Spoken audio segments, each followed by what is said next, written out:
بھی بتا دوں، ایک حاجی نسیم صاحب تھے دلی کے، جمعرات کو آیا کرتے تھے مولانا الیاس صاحب رحمۃ اللہ علیہ کے، اور پھر بیان وغیرہ سن کے اور جاتے تھے۔ ان کا ایک ملازم تھا،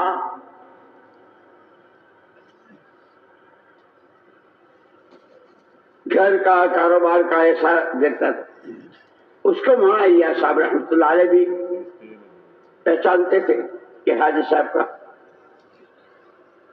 ایک دن وہ آیا اور اس نے کہا کہ حاجی جی نے مجھے نوکری سے نکال دیا، اب مجھ سے کام نہیں لیتے۔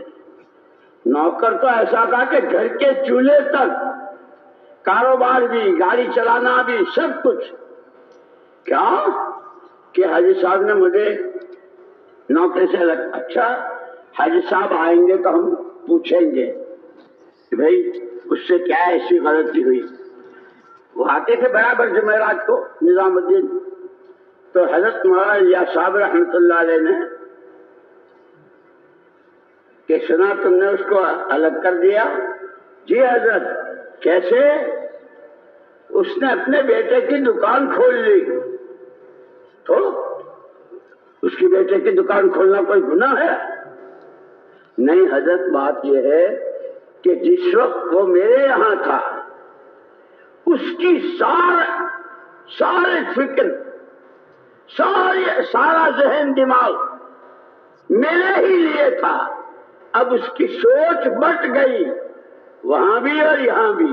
تو میں نے کہا بھائی یکسوئی کے ساتھ تو اپنے بیٹے کی دکان چلا لے، میں اپنا دیکھ لوں گا۔ مولانا الیاس صاحب رحمت اللہ علیہ مارے خوشی کے اچھل، واہ واہ واہ واہ واہ واہ، حاجی تم نے تو میرے کام کے لیے مجھے اصول بتا دیا کہ دو یہ بھی کروں وہ بھی کروں، یہ بھی کروں وہ بھی کروں۔ نہیں، کہ یہ کام یکسوئی چاہتا ہے، جتنا اخلاص چاہتا ہے اتنا ہی استخلاص چاہتا ہے۔